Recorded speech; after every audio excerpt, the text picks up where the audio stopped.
Alright, तो हमने last class में क्या बात करी थी? आई सेड के यार basically we were playing with this equation and I was trying to explain you कि यार assets are equal to your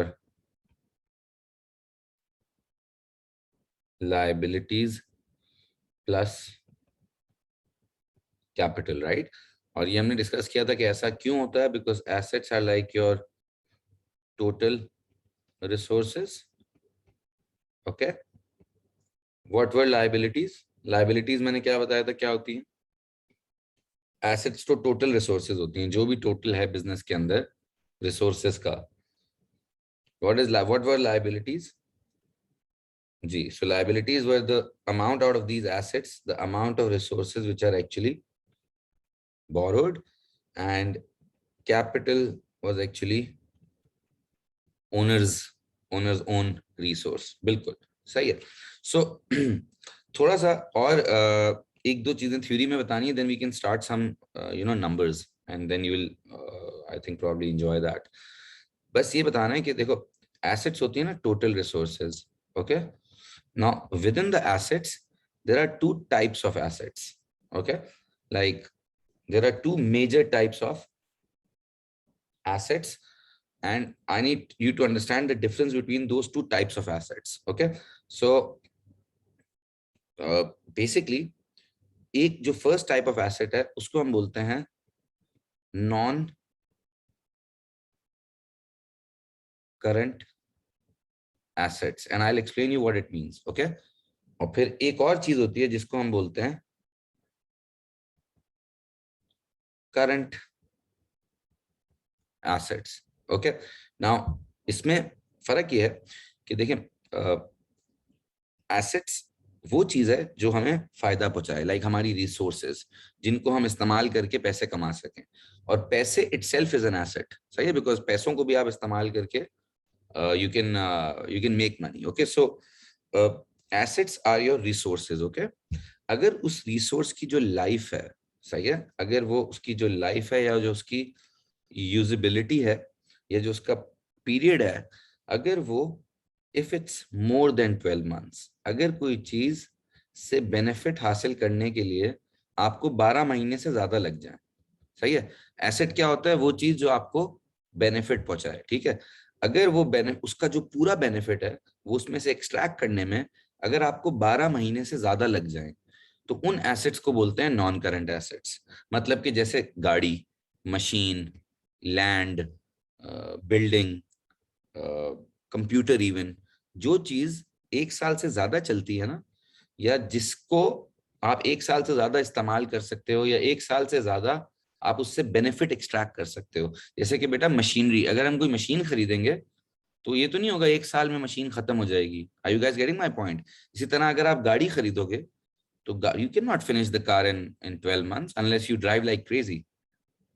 हाँ, so those things which can be used for more than 12 months are generally called non-current assets. Can I write some examples here? Like what can be non-current assets? Can you guys name some? Let's say आपका कोई business है, तो उस business के अंदर आपको क्या लगता है क्या नॉन करंट एसेट्स होंगे? Can you just write some examples here? Yeah, things which will use for more than a year. बिल्कुल. So you are saying someone said machines. Okay, great. What about cars? Yeah, cars. Okay. Land. सही है, land तो बल्कि infinite life होगी उसकी, as in जब तक कयामत नहीं आती तब तक लैंड रहेगा. Okay, good. Good one. On is saying what about experience staff. Now वैसे तो experience staff I believe is one of the biggest asset, but because on हम एक्सपीरियंस की वैल्यू नहीं लगा सकते. लाइक वी डोंट नो को experience 1 crore का है या 10 लाख का है या 1 लाख का है या 5,000 का है. मतलब it's a very subjective matter. Aun, are you getting my point? तो जिन चीजों की what you call monetary value नहीं होती ना, या लगाना बहुत मुश्किल होती है, उनको हम छोड़ देते हैं. अभी हम उनको नहीं डिस्कस करें. वो वैसे तीसरे टाइप ऑफ एसेट्स हैं, वो we will discuss them later. Okay, so machines, cars, land, anything else? Anything else? Can you mention anything else? Machine, car और लैंड के अलावा कोई ऐसी चीज जो आपको लगे कि बिजनेस में होती है और 12 महीने से ज्यादा चले? May be computer. हाँ, वो भी वैसे मशीन ही है। But yeah, so okay, we don't really have to uh, make a list of like 10 things, but वो तो आप अगर सोचना चाहो तो बहुत सारी चीजें हैं। सही है, जैसे अब कार हो गई तो ट्रक भी हो सकता है, यू नो, ट्रैक्टर भी हो सकता है। तो basically you can have vehicles, you can have like machines, you can have land, all of those. Okay, is this clear? That's what non current asset means. सही है। अच्छा, फिर something which can offer its complete benefit within 12 months, तो उसको हम क्या बोलते हैं? Something which can offer benefit with in 12 months, तो उसको हम बोलते हैं करंट एसेट्स। अब करंट एसेट्स में हमारी क्या एग्जांपल्स हो सकती हैं? लेट्स डिस्कस दैट कि करंट एसेट्स क्या हो सकते हैं। इसकी तो एक डेफिनेट लिस्ट ही है। So what do you think can be current asset? Think of resources which can be used with in 12 months। सही है। तो okay, I can say Hasan सही है, रॉ मटेरियल भी बात हो सकती है। हाँ, where is the A2 student? A2 student मतलब समझ नहीं आई मुझे बात। Is there an A2 student here?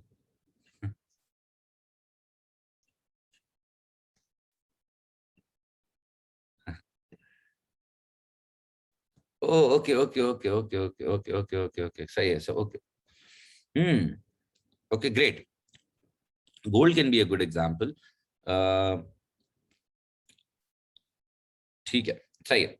So let me write few terms because मैं आपको कुछ explain. Fee buy asset with an intention to resell it. Oh, what जबरदस्त बात आपने करी है। I really like it. तो बेसिकली जो आपका पहला करंट एसेट जो मैं आपको इंट्रोड्यूस करना चाह रहा हूँ, या जो पहला टर्म मैं आपको इंट्रोड्यूस करना चाह रहा हूँ नबिया, वो मैं आपकी बात को कंटिन्यू कर रहा हूँ। ठीक है, आप लोग सब देख रहे हो नबिया ने क्या लिखा है? किसी को समझ आया इसने क्या लिखा है? If you buy an asset with an intention to resell it, मतलब बेसिकली वो चीजें, देखो जैसे एक शोरूम है। शोरूम समझते हो आप? शोरूम जो जैसे गाड़ियों का शोरूम होता है। हाँ, वो जब गाड़ी खरीदता है तो हो सकता है वो अपने इस्तेमाल के लिए भी खरीद ले गाड़ी, अपने किसी मैनेजर शैनेजर को देने के लिए खरीद ले। बट यूजली गाड़ी जब खरीदी जाती है किसी शोरूम में, तो वो इस नियत से खरीदी जाती है that we are going to sell it. Do you agree? A motor dealer when he buys a car, he buys that car with an intention to sell, right? Like he buys it at a cheaper price and then he flips it, right, at a higher price. So अगर आप motor dealer हैं और आपके पास 4 गाड़ियां खड़ी हुई हैं बेचने की नियत से, you have got 4 cars in your showroom and you bought them with an intention to sell. So those cars then will not be your non-current asset. Those cars will become a current asset. इस तरह की चीज को ना हम पता है क्या बोलते हैं? We in accounting we call it inventory. सही है, या इसको पाकिस्तान में बोलते हैं इन्वेंट्री। INVENTORY। सही है, इन्वेंटोरी या इन्वेंट्री, या इसको पुराने जमाने में बोलते थे स्टॉक। तो बेसिकली इन्वेंट्री या स्टॉक वो चीज होती है जो हमने बेचने की नियत से खरीदी होती है। अब वो कुछ भी हो सकता है। Do you guys understand? It depends on what item do we deal with. जैसे आज हम सुबह क्वेश्चन कर रहे थे वॉशिंग मशीन वाला, याद है आप लोगों को?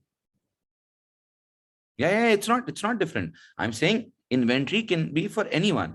I was just giving you an example that inventory is things which we have bought. हाँ, मैं जो आपके प्रोडक्ट्स हैं, जो भी आपके प्रोडक्ट्स ऑलरेडी बन चुके हैं, if that is what you are saying Shahir, things which you have already produced, या thing which you buy with an intention to sell. तो अगर एक जनरल स्टोर की हम बात करें, जैसे अगर हम एक किराने की दुकान की बात करें, जो जनरल स्टोर होता है जो हर चीज बेचता है, तो उसके पास जो भी सामान उसकी दुकान में पड़ा हुआ है, all of that is his asset. पहले तो ये बताओ, जो सामान उसकी दुकान में पड़ा हुआ है बेचने के लिए, वो उसका एसेट है या नहीं? पहले तो ये बताओ मुझे।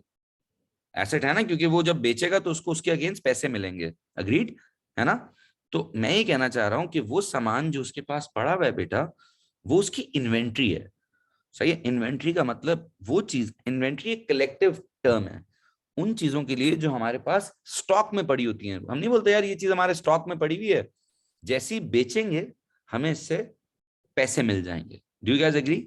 तो do you guys agree on this that inventory should be a current asset and not a non current asset? Because ऐसा भी हो सकता है बेटा कि हमारे पास कोई 12 महीने पुरानी चीज पड़ी हुई हो, बट नॉर्मल सर्कमस्टांसेस में हम जो भी इन्वेंट्री खरीदते हैं हमारी क्या नियत होती है कि उसको 1 साल तक रखें, या हमारी नियत ये होती है कि हम उसको रोटेट करते रहें, मतलब खरीदा बेचा फिर उसी माल से और खरीदा फिर और बेचा फिर पैसे आए फिर और खरीदा फिर और बेचा। तो what I am trying to say is कि इन्वेंट्री जो है वो बिजनेस के अंदर घूमती रहती है। तो it's why that's why the inventory is a non is a current asset, like it can give you benefits within 12 months। ठीक है, सो इन्वेंट्री एक हमारा करंट एसेट है। समझ आया इन्वेंट्री क्या होती है? वो चीजें जो हम बेचने की नियत से खरीदते हैं। It can be anything. Okay, so Namira, did I answer your question?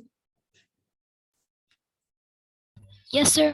ठीक है, great. Okay, so our first current asset is inventory. ठीक है, अनदर करंट एसेट जिसका नाम आपको पहली दफा आप सुनोगे, specially if you are doing accounting for the first time, तो उस चीज को हम बोलते हैं, मैं यहाँ पे लिख रहा हूं उनका नाम, and that relates to what Aun said. वो हो सकता है किसी को समझ नहीं आई हो कि उसने क्या बोला था, but I am writing it here and then we can discuss कि मैंने क्या लिखा है। ठीक है, आप लोगों को कोई मेरी बात समझ नहीं आए तो आप लोगों ने मुझे प्लीज इंटरप्ट करना है, because this is the time to ask questions, क्योंकि right now we are doing बिल्कुल बेसिक्स, और आपको जो सवालात हो, I have no issue in that. Okay, so मैंने यहाँ पे लिखा हुआ है ट्रेड रिसीवेबल्स। अब ये क्या होता है ट्रेड रिसीवेबल्स? बेटा देखो, बहुत सारे लोग हमारे ऐसे होते हैं जिनको हम उधार पे गुड्स बेचते हैं या उधार पे इन्वेंट्री बेचते हैं। लाइक लेट्स से बेटा, इवन यू, जी जी जी, बिल्कुल बिल्कुल, जैसे even you if you have a shop, और if you go to a shop, may be the shop in your mohalla, may be that shop वाला अंकल नोज यू, और आप गए और आपने उनसे 100 रुपए का चिप्स और कोक खरीद ली। ठीक है, because he knows you, maybe उन्होंने आपको क्रेडिट दे दिया। समझते हो क्रेडिट? समझते हो? उधार दे दिया। तो आपने उस अंकल को क्या दिया? कैन आई से आपने उनको प्रॉमिस दिया एक, of giving the money later, right? And because that uncle trusted you, उन्होंने इसलिए आपको वो 100 रुपए की चीज दे दी। अब उस अंकल के लिए आप एक ट्रेड रिसीवेबल हो। ट्रेड रिसीवेबल का मतलब आपने अंकल के साथ ट्रेडिंग करी है, ट्रेडिंग का मतलब आपने कुछ उनसे खरीदा है, and you still have to give him money. तो जिन लोगों से हमने पैसे लेने होते हैं, जिन लोगों से हमने पैसे लेने होते हैं, सबसे पहले तो इस चीज को रिकग्नाइज करने की कोशिश करो कि जिससे आपने पैसे लेने हैं वो आपका एसेट है। ये बात किसी को समझ आई कि अगर मैंने किसी से पैसे लेने हैं तो वो हमारे एसेट्स हैं? हाँ, क्योंकि बेटा वो हमें कभी ना कभी पैसे दे देंगे। आई डू अंडरस्टैंड कि हो सकता है वो भाग जाएं और हमें पैसे ना दें, but that's a separate story. अगर हम किसी पे इतना शक करते होते तो हम उसको क्रेडिट पे सामान देते ही नहीं। आई नो उसके बाद भी लोग भाग जाते हैं, देर आर, उसको बोलते हैं बैड डेट्स। वो हम अभी आगे जाके बात करेंगे, not today but may be in a couple of more classes. But okay, asset is something which will give you benefit, a resource in the business। सही है, एसेट के बगैर आप सरवाइव नहीं कर सकते, बिकॉज आपको बिजनेस करने के लिए रिसोर्सेज चाहिए होती हैं। ठीक है हारिस, तो मैंने सिर्फ ये बोला कि जो रिसोर्सेज अपना पूरा बेनिफिट 12 महीने से ज्यादा में देती हैं, जैसे जिनसे आप 12 महीने के अंदर अंदर बेनिफिट एक्सट्रैक्ट नहीं कर सकते। देखो रिसोर्स पता क्या होता है? रिसोर्स वो चीज होती है जो एक एसेट हो। तो asset is a resource, it's something which will give benefits to the business। सही है, but it should have a monetary value, like you cannot say motivation and experience because you cannot quantify them। हारे समझ आ रही है बात? हाँ हाँ, I can sure sure sure, बिल्कुल बिल्कुल बिल्कुल। मैंने कहा एक दफा पीछे से इसको बता दूं। Haris, are you good? So जिन रिसोर्सेज से 12 महीने से ज्यादा टाइम लग जाता है उनसे उनका पूरा बेनिफिट लेने में, उनको हम बोलते हैं नॉन करंट एसेट्स। ओके, और जो विद इन 12 मंथ्स हमें रिकवर हो जाएंगी, हमें उनसे फायदा मिल जाएगा, या वो कैश में कन्वर्ट हो जाएंगी विद इन 12 मंथ्स, उनको हम करंट एसेट्स बोलते हैं। तो जैसे कि इन्वेंट्री वो चीज होती है जो हमने बेचने की नीयत से खरीदी है। ऑब्वियसली हमारा इरादा यही होता है कि हम विद इन 2 3 6 5 7 8 मंथ्स उस चीज को बेच दें। सही है, हम ये कभी किसी चीज इरादे से चीज नहीं खरीदते हैं कि हम उसको 6 साल रखेंगे, unless it's land. So land एक अलग चीज है, बट वैसे नॉर्मली जो जो चीज हम बेचने के लिए खरीदते हैं वो ट्रेडिंग पर्पसेस के लिए उसको इन्वेंट्री बोला जाता है। फिर इसी तरह जो लोग हमसे हमारी इन्वेंट्री उधार पे खरीदें, देखो बेटा, अगर मैं आपको एक और एग्जांपल देता हूं ऑन, लेट्स से बेटा मेरा एक बिजनेस है, ठीक है। हम आज आप लोग आज क्लास में थे सब? आपको याद है एक वो बोजोल लिमिटेड का बिजनेस था, वो $280 की वॉशिंग मशीन खरीदता था, ठीक है, याद है? $280 की उसने वॉशिंग मशीन खरीदी, सही है, और वो $400 की he used to sell it. Do you remember? He was buying and then he was selling. Okay. Now let's say he bought 10 washing machines. तो अगर किसी बंदे ने 10 वॉशिंग मशीन्स खरीदी तो बेटा इसका मतलब ये हुआ कि उसके पास 2800 के एसेट्स आ गए, है ना, because he bought let's say 10 washing machines. सही है। अब मैं ये कहना चाह रहा हूँ बेटा, जब मैं ये 10 वॉशिंग मशीन्स बेचूंगा तो मुझे कितने पैसे मिलेंगे? आप मुझे बता सकते हो? अगर मैं ये 10 वॉशिंग मशीन्स बेचूं तो मुझे कितने पैसे मिलेंगे? मैं सेल 400 की करता हूँ, 280 की मैंने खरीदी है वॉशिंग मशीन, तो आप में से कोई बता सकता है जब मैं 10 वॉशिंग मशीन बेचूंगा तो मुझे 4000 मिलेंगे, ठीक है। अब लेट से मैंने ये 10 वॉशिंग मशीन सेल करी, सही है, और मुझे $4000 मिलने चाहिए, ठीक है, मैंने 10 सेल करी। लेट से ऑन, मैं आपको एक एग्जांपल दे रहा हूं, इसमें से 9 का तो मुझे कैश मिल गया, ठीक है, 9 का मुझे कैश मिल गया, तो कहना से मुझे $3600 कैश मिल गया। हाँ, यहां तक बात समझ आ रही? मुझे $3600 कैश मिल गया क्योंकि 9 का लेट से कैश मिल गया। लेट से ऑन, एक मैंने तुझे बेचा, सही है, यहाँ पे अगर लिखा हुआ है सोल्ड टू ऑन, सही है। अब ऑन, आपने मुझे कैश नहीं दिया, आपने मुझे क्या दिया होगा? कहने से आपने मुझे एक प्रॉमिस किया है कि मैं आपको सर ये पैसे दे दूंगा। Do you guys understand? तो ये जो 400 है ना, आई कैन से मेरा 400 का भी ट्रेड रिसीवेबल है।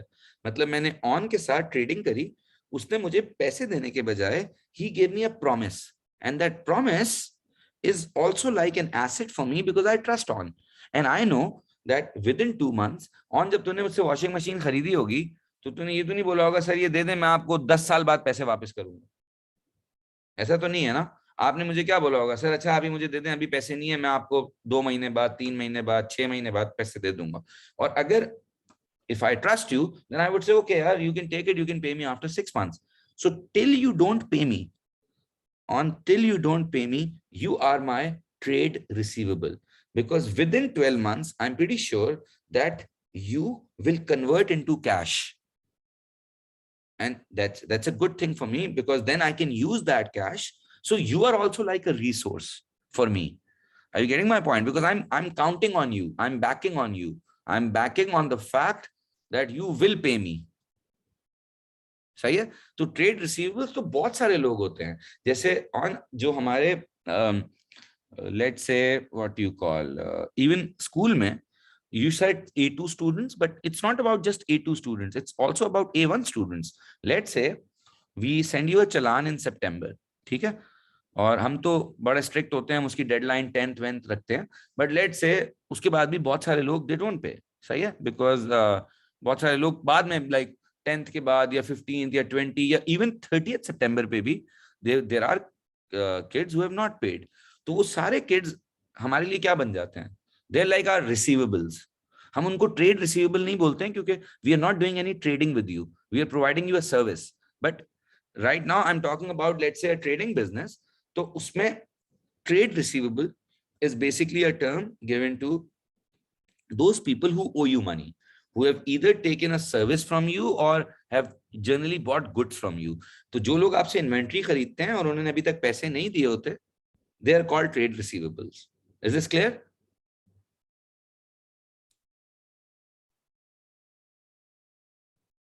Okay.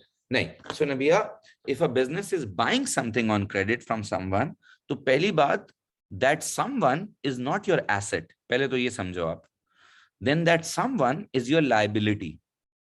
हाँ ना भैया, क्योंकि आपने उसको पैसे देने हैं, आपने उससे पैसे लेने नहीं है, सही है। तो जिसको पैसे देने होते हैं ना भैया, उसको हम बोलते हैं ट्रेड पेबल। वो that was my next thing, वो I will come to that later, but right now because बेटा I am talking about assets, so एक ट्रेड रिसीवेबल होता है, एक ट्रेड पेबल होता है। ट्रेड पेबल क्या होता है? वो लोग जो हमारे सप्लायर्स हैं। ट्रेड रिसीवेबल ना यूजुअली कस्टमर्स होते हैं, आप समझ रहे हो, those guys who owe us money, like your credit customers. मैं यहाँ लिख भी देता हूँ ब्रैकेट में, credit customers, okay Nabia, do you get it? Trade payable is a liability because that's not an asset, because it's not like we have to take money from them. उनको तो हमने पैसे देने हैं। अगर if anyone is lost, Nabia is saying कि sir जिनसे हम उधार पे खरीदते हैं उनका क्या सीन है? तो अभी मैं बात कर रहा हूँ जिनको हम उधार पे बेचते हैं। जिनको हम उधार पे बेचते हैं वो तो हमारे ट्रेड रिसीवेबल्स हैं। जिनसे हम उधार पे खरीदेंगे उनकी हम बात अभी करेंगे, ठीक है। सो ओके, इसके अलावा दो और करंट एसेट्स मैं इंट्रोड्यूस करना चाह रहा हूं, and then we can discuss कि वो क्यों करंट एसेट्स हैं। एक बहुत मेजर करंट एसेट जो होता है उसको बोला जाता है cash at bank. Cash at bank का क्या मतलब है? या इसको सिंपली बैंक भी बोलते हैं, कुछ लोग इसको सिंपली बैंक अकाउंट भी बोलते हैं। आप मुझे बताओ, अगर आपका एक बिजनेस है और आपने उस बिजनेस का कुछ पैसा बैंक में रखा, so that you can make payments through cheque and so that आपका पैसा सेफली पड़ा रहे, बिजनेस का जो पैसा है वो सेफली पड़ा रहे, तो वो जो बैंक अकाउंट का बैलेंस होता है वो भी हमारा करंट एसेट है। जैसे लेट्स से बेटा, अगर मैंने बिजनेस शुरू किया और मैंने 10 लाख रुपए हबीब बैंक में जमा कराए ताकि मैं फिर उससे सामान खरीद सकूं, मशीन खरीद सकूं, कोई कंप्यूटर खरीद सकूं, ताकि मैं बिजनेस कर सकूं, ठीक है, लोगों की तनख्वाह पे कर सकूं, ये सब कुछ। तो मैंने एक हबीब बैंक में 10 लाख रुपए का बैंक अकाउंट खुलवा लिया। तो जब तक उस हबीब बैंक में 10 लाख रुपए पड़े हुए हैं, आई वुड से मेरा एक 10 लाख का करंट एसेट है। जैसे ही मैं उसमें से, अगर लेट से मैंने 50,000 यूज कर लिए फॉर बिजनेस के खर्चे, तो अब मेरा जो करंट एसेट है वो 9.5 लाख का है। मतलब मैं ये कहना चाह रहा हूँ, जो हमारे बैंक में पैसे पड़े होते हैं वो भी हमारा करंट एसेट होता है। Do you guys understand? क्योंकि हम उन पैसों को अगर चाहें तो विद इन 12 मंथ्स इस्तेमाल कर सकते हैं। विद इन 12 मंथ्स क्या, हम चाहें तो विद इन 12 मिनट्स इस्तेमाल कर सकते हैं, like because it's money. Money can be used anywhere and money is probably the most useful asset. Do you understand why?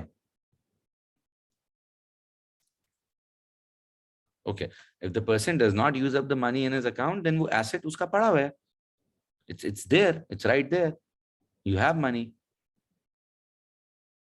Okay, if he has an intention to save that money for more than 12 months, तो then it will be a non-current asset. You are absolutely right.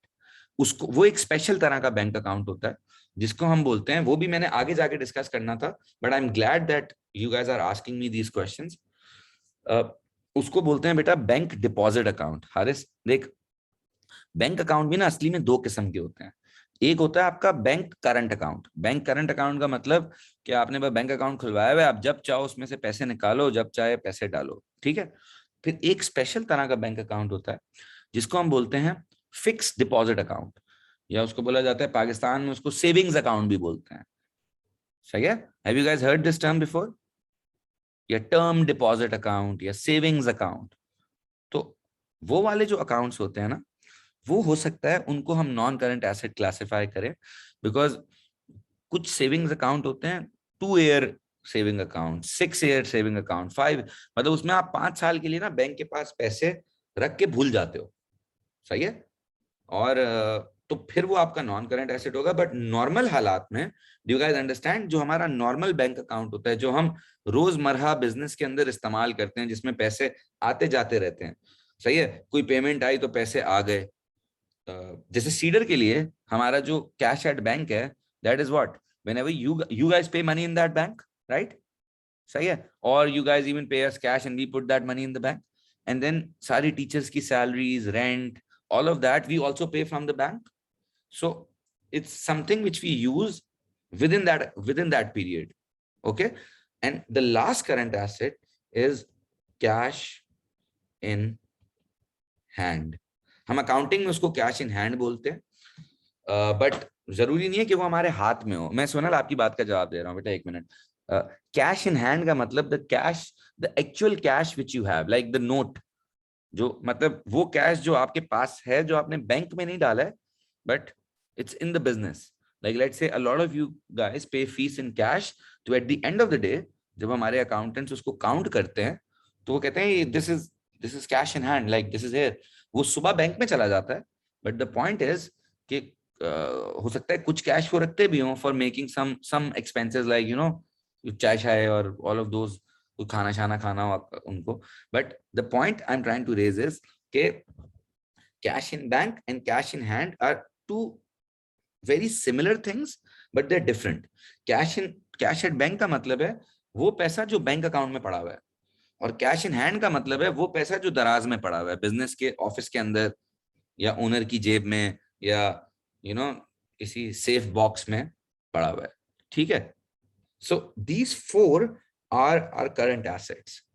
Okay, inventory, trade receivable, cash at bank and cash in hand. अच्छा, wait, let me answer Sunil's questions and then I can take this further. Okay, so Sunil का सवाल है, sir why do people open savings account? बेटा normally savings account जो है ना उस पर इंटरेस्ट मिलता है, तो और जितना लंबी टर्म होती है ना सेविंग्स अकाउंट की, उतना ज्यादा अच्छा रेट ऑफ इंटरेस्ट मिलता है. मतलब कि बेटा जैसे अगर मेरे पास 10 लाख रुपए, ओके एक सेकेंड ऑन, मैं आपकी बात का जवाब दे रहा हूँ. सोनल जैसे बेटा अगर मेरे पास 10 लाख रुपए एक्स्ट्रा पड़े हुए हैं एंड मुझे पता है कि मैंने अगले 2 साल तक इन पैसों को यूज नहीं करना, तो मैं क्या कर सकता हूँ, वो 10 लाख रुपए बैंक में जमा करा के और बैंक को बोल सकता हूँ यार अब मैं आपसे ये पैसे 2 साल बाद लूंगा, आप ये पैसे रखो. तो बैंक मुझे उन पैसों पे ना एक इंटरेस्ट देगी, इंटरेस्ट. ठीक है. और वो इंटरेस्ट जो है वो एक तरीके से मेरी एक कमाई होगी ना, मुझे एक्स्ट्रा पैसे मिल रहे होंगे. No, there is no limit of money. You can put any amount. So yeah, cryptocurrency is also an asset for sure. Cryptocurrency is probably a current asset. It's just like money, having money in the bank account, right? Because it's you can देखो ना, आप जब चाहो अपनी crypto currency को बेच सकते हो ना हसन, और वो फॉरेन से कन्वर्ट हो जाएगी इनटू इनटू मनी, है ना.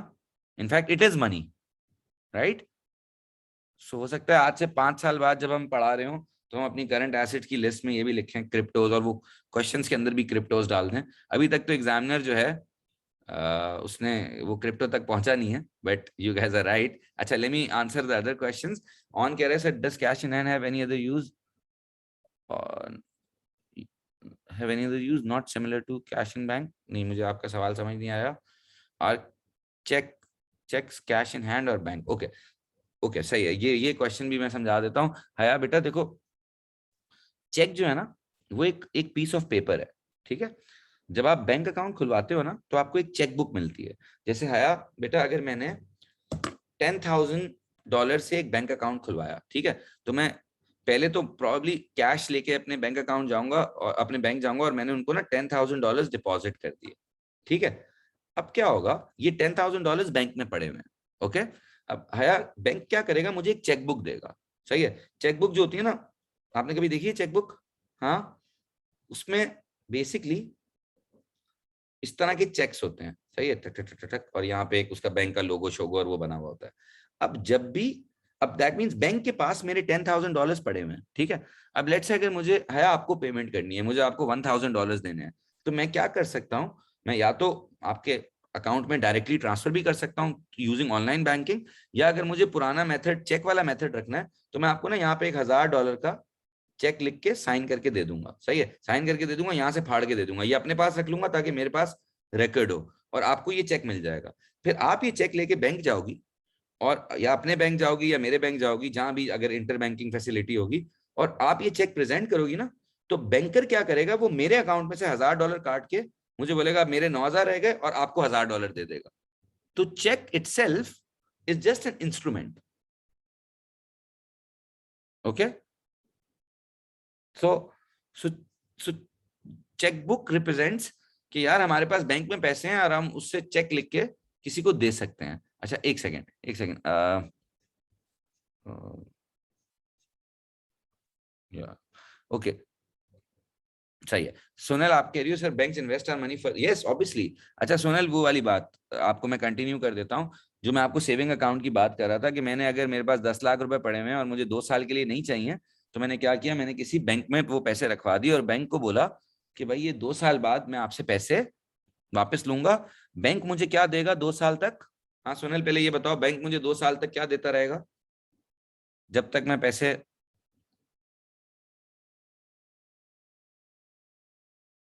हाँ मुझे बैंक इंटरेस्ट देता रहेगा। ठीक है, जैसे ही मैं अपने बैंक से पैसे निकाल लूंगा तो बैंक मुझे इंटरेस्ट देना बंद कर देगा, मतलब वो फिर खत्म हो जाएगी मेरी डील। अच्छा आप ये पूछ रही हो कि बैंक मुझे इंटरेस्ट, मैं हारिस दे रहा हूँ जवाब, डोंट वरी। बैंक मुझे इंटरेस्ट अगर दे रहा है तो क्या वो भी हमारे पैसे कहीं इन्वेस्ट कर रहा है? Is that your question Sunil? हाँ, तो बेटा बैंक मुझे जो इंटरेस्ट देता है ना, वो पता है कहाँ से देता है? बैंक क्या करेगा, जैसे बेटा अगर मेरे पास 10 लाख रुपए पड़े हुए थे, मैंने बैंक अकाउंट खुलवा के उसमें 10 लाख डाल दिए, ठीक है, और मैंने बैंक को बोला मुझे 2 साल तक ये पैसे नहीं चाहिए, ओके। अब उसी बैंक के पास बहुत सारे लोग लोन लेने के लिए भी आएंगे। हाँ सुनील आप समझ रही हो? जिस बैंक में मैंने अपना डिपॉजिट अकाउंट खोला होगा ना, उस बैंक में बहुत सारे लोग इसलिए भी आते होंगे कि उनको पैसे चाहिए। तो बैंक क्या करेगा, मेरे पैसों को यूज करते हुए वो आगे लोगों को लोन दे देगा, ठीक है। और बैंक पैसे पता है कैसे कमाता है? जैसे अगर बैंक मुझे डिपॉजिट अकाउंट पे इंटरेस्ट दे रहा है लेट से 8%, अगर आप उसी बैंक से जाके पैसे बोरो करोगी ना, तो वो आपको ऑफर करेगा 13%, 14%, 15%, और मुझे वो कितना दे रहा होगा? 8%। आप समझ रही हो? तो बैंक एक तरीके से फ्री में पैसे कमाता है for providing this service, because they are like a facilitator. जिनके पास ज्यादा पैसे हैं वो बैंक को पैसे दें, और बैंक क्या करेगा, वो आगे जिनको पैसे चाहिए उनको दे देगा। और बीच में बैंक एक क्या रखेगा, एक हम बोल सकते हैं मार्जिन। मार्जिन समझते हो क्या है? मतलब बैंक एक अपना बीच में प्रॉफिट रखेगा। तो आपसे अगर 10 लाख मुझसे लिए 8% पे, आपको आगे दे देगा 12% पे, 13% पे। या exactly, everything is business man. Are you getting my point? Sonal, did you get it? ATM charges is like a service charges. Here we are talking about कि the bank is making money on a on our money. मतलब हमने bank के पास पैसे रखवाए, इसलिए हमने भी bank के पास इसलिए पैसे रखवाए ना ताकि वो हमें इंटरेस्ट दे। बैंक क्या करेगा, उन्हीं पैसों को इस्तेमाल करके किसी और को लोन दे देगा और उससे हमसे ज्यादा इंटरेस्ट चार्ज करेगा। हाँ, मतलब that's how they make money ना। it doesn't have to be 21 दिन में डबल, मतलब bank have a reasonable margin. जैसे बेटा 2-3% का उनका प्रॉफिट होता है।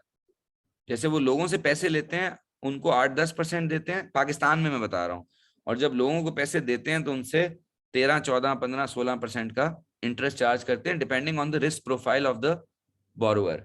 अब जैसे अगर बेटा कोई ए लेवल का बच्चा उसके पास जाएगा तो बैंक हो सकता है उसको लोन दे ही ना, सही है।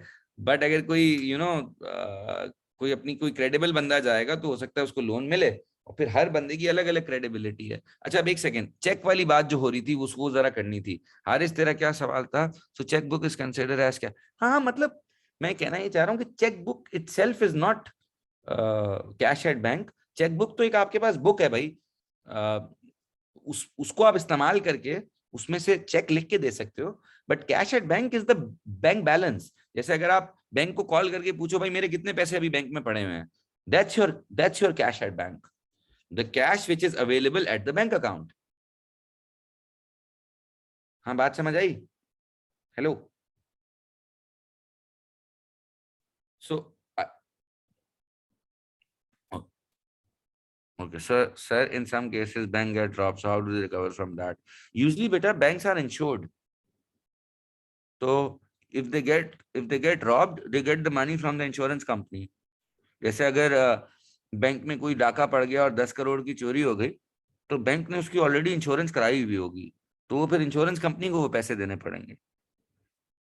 Now if you want to know how does insurance company recover their money, do you want to know that?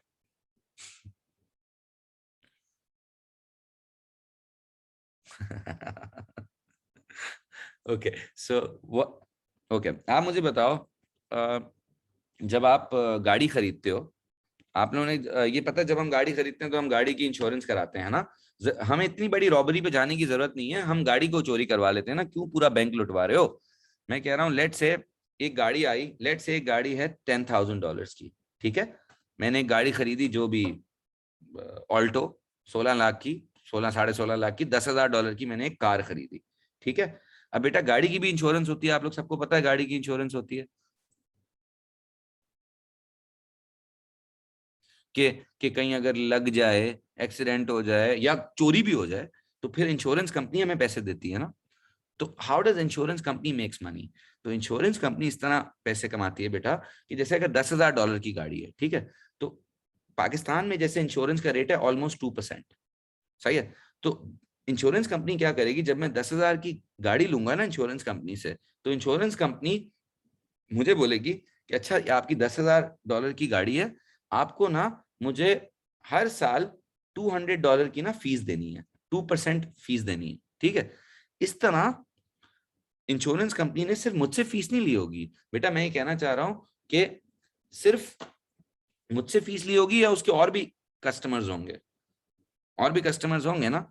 मैं आपको समझाना ये चाह रहा हूं बेटा, कि अगर इंश्योरेंस कंपनी ने 50 कार्स इंश्योर कर ली, अगर इंश्योरेंस कंपनी ने 50 कार इंश्योर कर ली, और तो दैट मीन उसको पास फीस में कितने पैसे आ गए? अगर इंश्योरेंस कंपनी ने 50 कार्स की इंश्योरेंस कर ली, 50 ऑल्टोज किसी ने डिफरेंट लोगों ने खरीदी और उन्होंने इंश्योर कर ली, और हर ऑल्टो की इंश्योरेंस की फीस है $200 पर एनम, ठीक है, $200 पर एनम। तो कहना है कि जब हम 50 गाड़ियां इंश्योर कर लेंगे, लेट से मेरी इंश्योरेंस कंपनी है, सही है, सीडर इंश्योरेंस लिमिटेड, ओके, तो मैंने 50 लोगों को की गाड़ियां इंश्योर कर ली, तो मेरे पास $10,000 आ गए, ठीक है।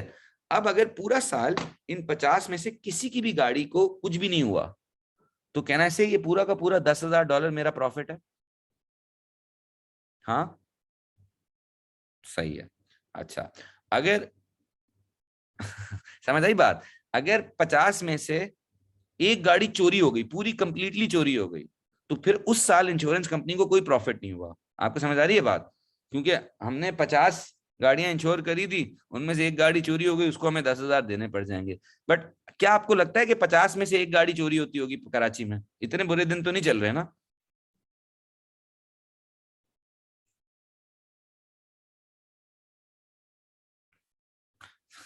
नहीं, हो तो कुछ भी सकता है, बट बेटा that that is the risk which the insurance company takes. मुझे तो ऐसा लगता है कि इंश्योरेंस कंपनियां जो है ना, वो हर 100 पे एक होता होगा शायद, या हर 500 पे एक होता होगा, रादर देन 50 पे एक। तो वो जो ऑन आई डोंट नो, आप लोगों को एक शोभा है दुनिया में, किसी ने सुना आप लोगों ने एक्चुरियल साइंसेस का? किसी को पता है एक्चुरियल साइंस? हाँ, किसी ने ये वर्ड सुना है एक्चुरियल साइंस? कोई है ऐसा आप में से जिन्होंने एक्चुरियल्स का सुना हो? Yes, it is about risk management basically. जैसे बहुत लोग जो स्पेशली अगर कोई फर्दर मैथ, बेसिकली एक्चुरियल बनने के लिए ना आपको फर्दर मैथ करनी जरूरी है, फिर फर्दर मैथ के बाद यूनिवर्सिटी के अंदर एक डिग्री होती है और उसके पेपर्स होते हैं, जैसे सीए के पेपर्स होते हैं ना, उस तरह बेटा रिस्क मैनेजमेंट के पेपर्स होते हैं। तो इसमें ये मैथमेटिकल जीनियसेस होते हैं जो कैलकुलेट करते हैं कि क्या प्रोबेबिलिटी है चीज होने की, और वो फिर जो इंश्योरेंस की फीस होती है ना, वो उसी हिसाब से चार्ज करते हैं। मतलब insurance companies make a lot of money because for you paying 2% every year is not a big deal. आप समझ रहे हो मेरी बात? ऑन अगर आपको हर साल 2% अपनी गाड़ी की फीस देनी है, और आपको पता है यार मेरी गाड़ी कहीं भी एक्सीडेंट हो, कोई भी उसकी चोरी हो जाए, तो इट्स कवर्ड। हाँ एग्जैक्टली, बिकॉज आपका रिस्क ज्यादा है। अगर आप लाइफ इंश्योरेंस कराते हो, ओके, हारिस देख, insurance company can find out, because बेटा अब दुनिया में इतना आसान थोड़ी है कि आपने एक गाड़ी गायब कर दी। मतलब जो ओनर है, अगर वो झूठ बोल रहा हो कि मेरी गाड़ी चोरी हो गई है, तो उसको मतलब कोई ना कोई तो प्रूफ देना होगा ना बेटा, एफआईआर कटानी होती है, कोई कोई ना कोई एविडेंस होता है। तो वो किधर, क्या गाड़ी किधर, कोयटा भेज देगा, अफगानिस्तान भेज देगा गाड़ी? करते होंगे लोग, ऐसे भी करते होंगे, but in a normal course of business ऐसे मेरे ख्याल से 1,000 में से कोई एक बंदा होता होगा, या 10,000 में से कोई एक बंदा होता होगा जो करता होगा। तो लाइफ इंश्योरेंस भी जो होती है ना ऑन, आप अगर लाइफ इंश्योरेंस, हम बिल्कुल ऑफ द टॉपिक चले गए हैं बट आई लाइक इट, क्योंकि we are having a good discussion. देखो जो लाइफ इंश्योरेंस भी होती है ना, उसमें भी क्या होता है, हर बंदा हर महीने इंश्योरेंस कंपनी को कुछ पैसे जमा कराता रहता है, कराता रहता है। ओके, तो अगर वो पैसे जमा कराता रहता है, उस वो इंश्योरेंस क्या होती है कि अगर वो कभी मर गया तो उसकी फैमिली को, उसको बच्चों को पैसे मिल जाए। तो इंश्योरेंस कंपनी को भी पता होता है कि वो मरेगा नहीं, मतलब what I am trying to say is कि हर बंदा नहीं मरेगा। अगर 1000 लोगों ने इंश्योरेंस कराई हुई है तो हो सकता है एक बंदा मर जाए, तो सिर्फ वो जो पैसे देंगे ना उस बंदे को, वो उन्हीं 1000 लोगों से जो पैसे मिले होंगे उसमें से दे रहे होंगे। Like everything is business, you guys understand? हाँ हाँ, तो आपको नहीं पता पाकिस्तान में देखें कितने लोग हैं जो ऐसा करते हैं कि गाड़ी लग जाती है, इंश्योरेंस हुई भी होती है, और उस बंदे को भी गरीब, जैसे अगर आपने देखा नहीं है यार, किसी किसी मर्सिडीज वाले सेठ की रिक्शे वाले ने गाड़ी मार दी, तो वो डेफिनेटली उसकी मर्सिडीज इंश्योर्ड है, बट वो रिक्शे वाले को पकड़ के मारता भी है, उससे पैसे भी लेता है बेचारे से। हाँ, और फिर इंश्योरेंस वाले से भी पैसे लेता है।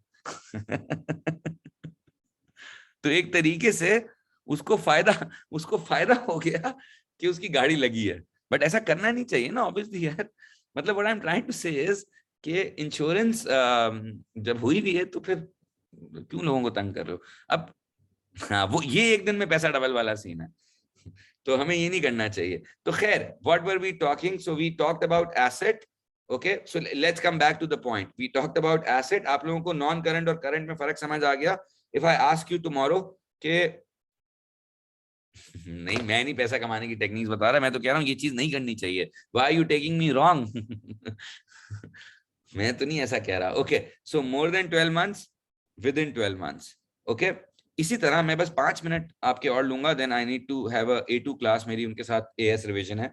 तो ये तो हमने एसेट्स की बात कर ली, ठीक है। I wanted to talk about liabilities also, and then I might take an extra class tomorrow at the same time. I will confirm this, because मैं चाह रहा हूँ कि तुम लोगों को आहिस्ता आहिस्ता कराऊं, रादर देन बस ये फॉर्मेट है और भाई ये रट लो, ऐसे नहीं करना।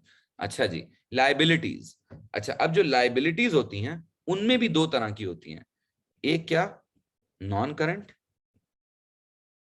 और एक करंट। लाइबिलिटी क्या चीज होती है? जो हमने बोरो करी हुई होती है, ठीक है। सो अगर बेटा इसकी रीपेमेंट, देखो हर लाइबिलिटी की रीपेमेंट करना जरूरी है, as an liability has to be paid back, do you understand? So हर लाइबिलिटी को हमें वापस करना होता है। अगर हमें आफ्टर 12 मंथ्स पैसे देने हो, अगर हमने किसी को आफ्टर 12 मंथ्स पैसे वापस करने हो, तो then it's called a non current liability. अगर हमें किसी को within within 12 months पैसे वापस करने हो, विद इन 12 मंथ्स, तो उसको बोलते हैं करंट लायबिलिटी। लाइक बेटा फॉर एग्जांपल, जैसे लोग लोन लेते हैं बैंक से, तो नॉर्मली जो बैंक लोन लिया जाता है वो, हम अगर आप किसी बैंक के पास जाते हो ना लोन लेने के लिए, तो हम बहुत कम ऐसा होता है कि हम बैंक को बोलें यार हमें 6 महीने के लिए लोन दे दो।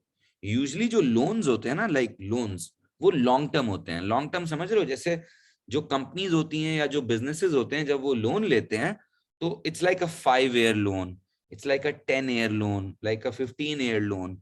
तो लोन एक लाइबिलिटी है, आप समझ रहे हो? जैसे आपने, मैंने आपको लास्ट क्लास में सिखाया था, मैंने बोला लोन फ्रॉम अंकल या लोन फ्रॉम अ फ्रेंड, तो वो भी नॉन करंट हो सकता है, but it's not definite. Like what I am trying to say is कि लोन नॉन करंट भी हो सकता है, करंट भी हो सकता है, डिपेंडिंग ऑन कि उसकी टर्म्स क्या है। मतलब कि कहना ये चाह रहा हूं बेटा कि अगर आप जिससे पैसे ले रहे हो, अगर आप उसको ये बोलते हो कि मैं आपको आपके पैसे 5 साल बाद दूंगा, तो then it's a non current liability. But अगर आप किसी से पैसे लेते हो और बोलते हो मैं आपको पैसे 6 महीने बाद दूंगा, तो then it's a current liability. But कोई हमें पैसे लोन देता क्यों है, पहले मुझे ये बताओ। कोई भी बंदा हमें क्यों लोन देगा? बंदा या बैंक या कोई भी हमें लोन कोई क्यों देगा? Why would anyone give us loan? Because they will charge us interest, है ना। उनका ये होगा कि वो हमें, हमसे, हाँ इसको प्रॉफिट नहीं बोलते, इसको इंटरेस्ट बोलते हैं, ठीक है। मतलब बैंक हो गया, अंकल हो गया, अनलेस कोई बहुत ही कोई हमारा दोस्त हो, कोई हमारा खैर ख्वाह हो, तो हो सकता है वो बोले यार इंटरेस्ट फ्री लोन ले लो, सही है। या कभी कभी गवर्नमेंट्स दे देती हैं कुछ बिजनेसेस को सपोर्ट करने के लिए, मतलब काश पाकिस्तान में भी एजुकेशन को सपोर्ट किया जाता जैसे बाकी मुल्कों में किया जाता है, तो स्कूल्स को और यूनिवर्सिटीज को और इनको लोन्स मिल जाते हैं, and those loans are interest free loans. Interest free का मतलब you have to give the money back, but the government or the provider will not charge any interest, okay? But वैसे अभी हम interest की बात नहीं कर रहे हैं, ठीक है? Right now I'm talking about the loan, like the पैसा which you borrow from someone and you tell him that I will repay that money, but after a certain amount of time. If that time is more than 12 months, तो मैं इसमें एक example लिख रहा हूं, long term loan, okay? So if you take a long term loan from someone, then it's a non current liability. If you take a short term loan from someone, then it's a current liability. अच्छा, non current liability में तो और भी एक दो चीजें आती हैं, but I don't want to discuss them right now. Let's say long term liability, non current liability is simply just long term loan, okay? But current liabilities में मैं आपको थोड़ा सा बताना चाह रहा हूं that there are some other current liabilities also. It's not just the short term loan. जैसे शॉर्ट टर्म लोन समझ आया क्या है? कि हमने किसी से पैसे लिए और उसको बोला भाई 6 महीने में, 7 महीने में, 8 महीने में, 9 महीने में, 12 महीने तक अगर हम किसी से प्रॉमिस करें कि हम उसको उसके पैसे वापस कर देंगे, then it's called a short term loan. नहीं, अगर कोई प्रॉपर्टी खरीदें तो प्रॉपर्टी इटसेल्फ तो लाइबिलिटी नहीं है ना. प्रॉपर्टी अगर हम खरीद रहे हैं वो तो एसेट है, वो तो एक नॉन करंट एसेट है. अब तू क्या कह रहा है कि प्रॉपर्टी को गिरवी रखवा के लोन ले रहे हैं, ये पूछ रहा है मुझसे? हाँ, या बैंक से प्रॉपर्टी खरीदें? I don't understand what you are trying to ask. Zubair unmute कर ले भले. अच्छा, रेंट पे लें तो वो तो कुछ भी नहीं है ना. मैं आपको अभी बता रहा हूँ क्लासिफाई करने का फायदा, अभी 2 मिनट में बताता हूँ. हाँ, मैं अभी अभी उसी पॉइंट पे आ रहा हूँ. देख, रेंट पे कोई चीज लेना तो इट्स नॉट लाइक हमने बोरो किया ना, उसका तो हम रेंट दे रहे हैं ना. मैं कह रहा हूँ लाइबिलिटी इज लाइक आपने किसी चीज की ओनरशिप ले ली है और आपने उसके पैसे नहीं दिए हैं. जैसे आपने किसी से पैसे ले लिए और आपने कहा कि मैं आपको बाद में पैसे वापस करूंगा, सही है? तो हम अभी उसकी बात कर रहे हैं. ऑन क्लासिफाई करने का फायदा ये होता है बेटा कि हमें सबसे ज्यादा टेंशन नॉन करंट लायबिलिटी की होनी चाहिए या करंट लायबिलिटी की होनी चाहिए? ज्यादा टेंशन नॉन करंट की होनी चाहिए या करंट की होनी चाहिए? है ना? नहीं नहीं, ज्यादा टेंशन करंट की नहीं होनी चाहिए, बिकॉज बेटा करंट का मतलब ये है कि उसकी उसकी जो तलवार है, सर पे तलवार है, हमें विद इन 12 महीने पैसे अरेंज करके बंदे को वापस करने हैं. तो इसलिए बिजनेस को क्लासिफाई तो करना चाहिए ना कि यार ये मेरा लॉन्ग टर्म लोन है और ये मेरा शॉर्ट टर्म लोन है. होती दोनों लाइबिलिटीज ही हैं, सही है, हैं दोनों liabilities he, but yeah, exactly. Now, other than current liability, other than short term loan, दो करंट लाइबिलिटीज की मैं नाम यहाँ पे और लिख रहा हूँ, फिर मैं क्लास खत्म कर रहा हूँ. मैं आपसे कल मोस्ट प्रोबेबली मिलूंगा, ऑब्वियसली सुबह तो मिलूंगा ही, शाम में भी शायद मिले. अच्छा, यहाँ पे मैंने लिखा है ट्रेड पेबल्स. अगर आप लोगों को ट्रेड रिसीवेबल समझ आया था, अगर आप लोगों को ट्रेड रिसीवेबल समझ आया था, तो ट्रेड पेबल भी समझ आना चाहिए. मैंने उस वक्त ही समझा दिया था by the way. Trade payable क्या होता है? वो लोग जिनसे हमने उधार पे सामान खरीदा हुआ है और हमने उनको पैसे वापस करने हैं. देखो, शॉर्ट टर्म लोन का तो मतलब है, अगर आप कंफ्यूज हो रहे हो, शॉर्ट टर्म लोन का तो मतलब है ऑन, जैसे मैंने तुमसे पैसे बोरो किए, सही है? ऑन अगर मैंने तुमसे पैसे बोरो किए और तुम्हें बोला मैं तुम्हें 6 महीने में तुम्हारे पैसे वापस कर दूंगा, तो आई वुड से कि मैंने ऑन से शॉर्ट टर्म लोन लिया है. Trade payable on the other hand ये होता है कि जो मेरी इन्वेंट्री होती है, जो मैं बेचता हूं लोगों को, जो चीज मैं खरीद के बेचता हूं, अगर वो चीज मैं आपसे उधार पे खरीद रहा हूं, जैसे लेट से अगर मेरा जनरल स्टोर है और ऑन तेरी आटे की फैक्ट्री है, तो मैंने तुझसे 10 मन आटा उधार पे खरीद लिया, सही है? अब मैं ये आटा आगे बेचूंगा लोगों को, ठीक है? तो जो आटा मैंने आपसे खरीदा है, मुझे आपको उसके पैसे देने हैं. तो जब तक मैंने आपको उसके पैसे नहीं दिए हैं, तब तक आप मेरे ट्रेड पेबल हो. आप समझ रहे हो? और जिसको आटा मैंने उधार पे बेचा है, अगर उससे मैंने पैसे नहीं लिए, तो वो मेरा ट्रेड रिसीवेबल है. हाँ, ऑन आप मेरी लाइबिलिटी हो, लेकिन लेट से अगर हारिस मुझसे खरीदता है उधार पे, तो हारिस मेरा एसेट है. तो Haris is my trade receivable, you are my trade payable, सही है? और एक लास्ट चीज मैं यहां पे लिख रहा हूं, bank overdraft. Can we talk about this tomorrow, because I really have to go, but आप सिर्फ लिख लो bank overdraft and we will talk about this कि बैंक ओवरड्राफ्ट क्या होता है और कैसे होता है और क्या उसका सीन होता है। हाँ, क्रेडिट कार्ड्स भी हो सकते हैं बिल्कुल, या एब्सोल्युटली। द किराने वाली दुकान, they most probably operate on trade payables, बिल्कुल। वो क्या करते होंगे, वो अपने सप्लायर से ना उधार पे चीजें ले लेते होंगे और आगे बेचते होंगे। अब वो डिपेंड करता है हारिस के उसकी कैसी मैनेजमेंट कैसी है। मतलब वो अगर एक नया नया बंदा है, जैसे अगर एक नई किराने की दुकान है, तो उसको पहली दफा तो सारी चीजें खुद से क्या अपने अपने पैसों से खरीदनी पड़ेंगी। फिर जैसे जैसे उसकी सेटिंग बनती जाएगी, सेटिंग का गेम है सारा जिंदगी में। क्या ख्याल है हारिस, सेटिंग अगर हो जाए बंदे की तो फिर ऑन हो जाता है सीन। चलो चलो फिर मिलते हैं, कल मिलते हैं। Okay guys, bye bye.